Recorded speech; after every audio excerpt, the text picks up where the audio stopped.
Hey guys, welcome back to math. Today we are going to talk about simplifying expressions. So if you'll take out your composition notebook and open up to your table of contents, remember you can always add the date over here, but I have kept mine blank for now.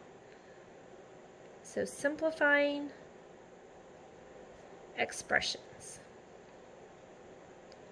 This should be relatively review information for you from last year. We're on page 11. Remember, as always, whenever you're watching a video, you're welcome to pause, rewind, whatever you need to do to make it work for you. So we're going to flip to page 11. If you do not have this page, that means that you missed the unpacking yesterday, and you can go into Canvas, and there is a video uploaded of this. It's the recording of 6 periods team meet, so you can actually go back and get this. All right, so page 11. Simplifying expressions.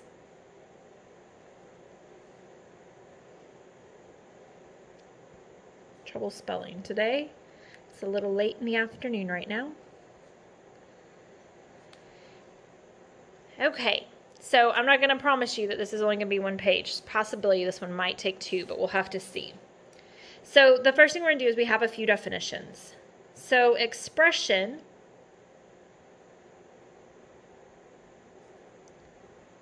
is a math phrase containing variables,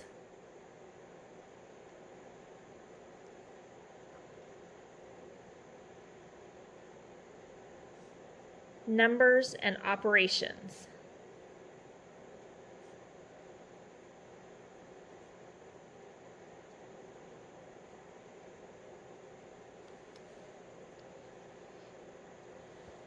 Okay, so we're going to kind of just write an example of an expression. So like 3m plus 9. There are some parts in this that we're going to talk about. So the first one is term. And terms are the set of numbers and or variables. So this is a term and this is a term. So in a little while, we're going to talk about combining like terms. So a term is a set of numbers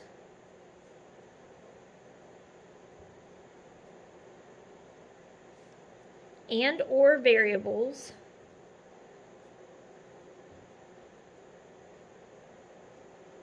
separated by an operation.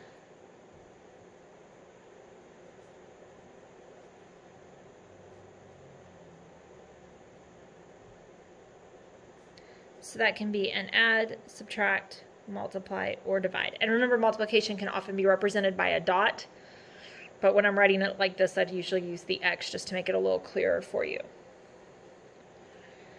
Our next vocabulary word is going to be coefficient. And the coefficient is the number in front of the variable.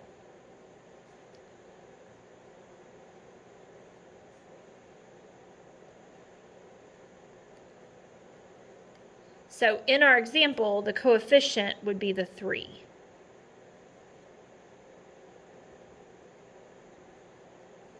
Okay, so we have two terms, 3m and 9, and the coefficient is the 3.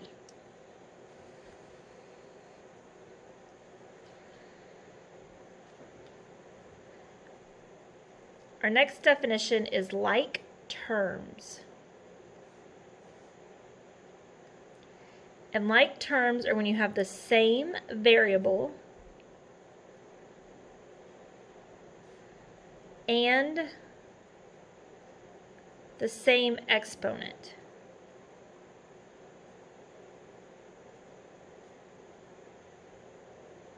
Or you could have no exponent or at all. Or both numbers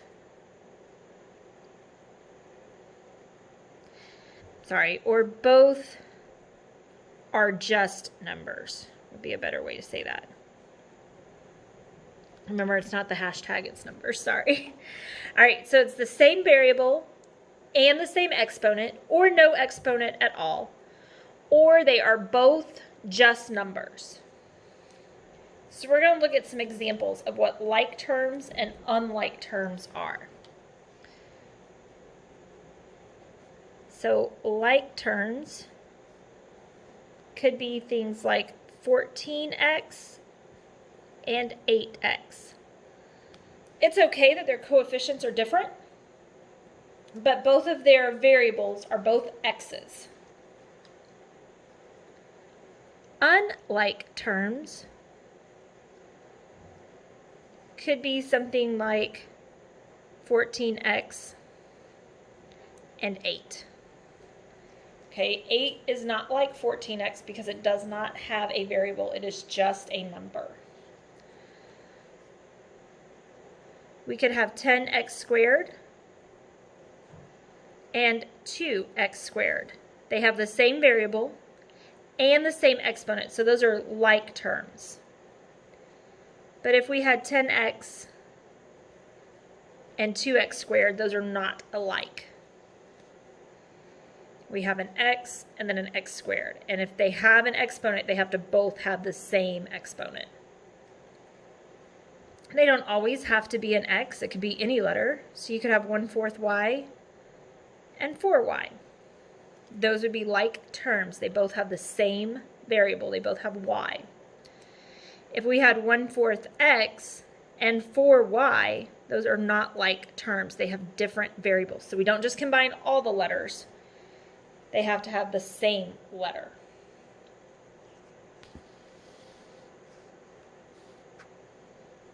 Okay, so we're going to talk about how you simplify expressions.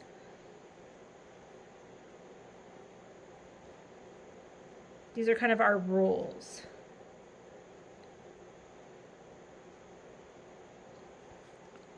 Or steps.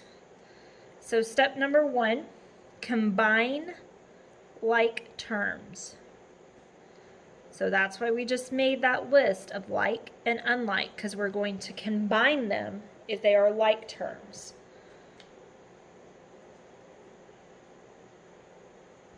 And then pay attention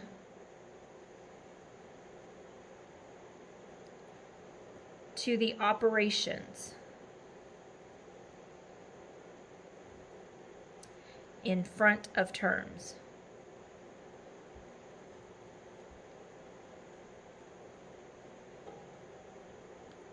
This makes a big difference in how you solve the problems. You've got to really pay attention to those operations. So we'll do a couple examples.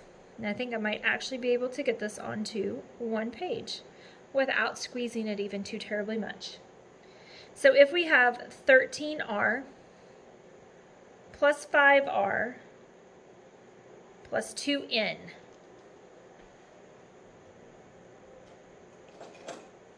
I like to go through and circle my terms that are the same. So either in different colors or maybe with a circle and a box. So I have a 13r and a 5r, and then I have a 2n that's different.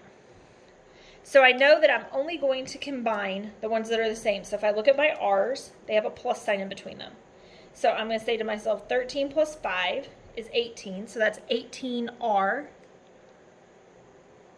plus, that's all by itself, I just have 2n, so I just bring it down. This is my simplified expression. In this case, I'm not solving because I do not have an equal sign. This is not an equation. Okay, and if I had 1.6w minus 1.2w plus 3.5 plus 4.7w. This would be a perfect opportunity to use your calculator.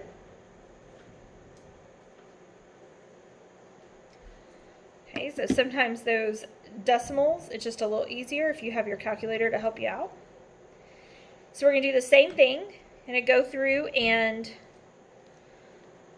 mark all of my like terms. So in this case, I'm looking for all my w's. And then remember, you can either do this with colors or shapes. And then pay careful attention to the operation. Sorry, my pen does not want to write. Pay careful attention to the operations that are in front. Okay, so what this says is 1.6W minus 1.2W. Here's my next W. The operation in front of it is a plus 4.7W. So I am going to, for this one, I just opened my regular calculator. I don't really need the graphing calculator. I'm just talking about decimals. So 1.6 minus 1.2 plus 4.7. So that gives me 5.1W. So I have 5.1W, and then this is a plus 3.5.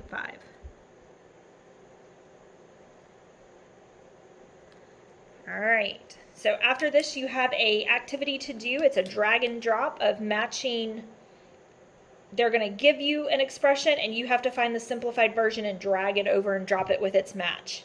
So hopefully this is a fairly easy lesson for y'all today. If you have any questions, send me an email in Canvas and let me know, or hop on your team meet during your class period if you need anything. See you guys later.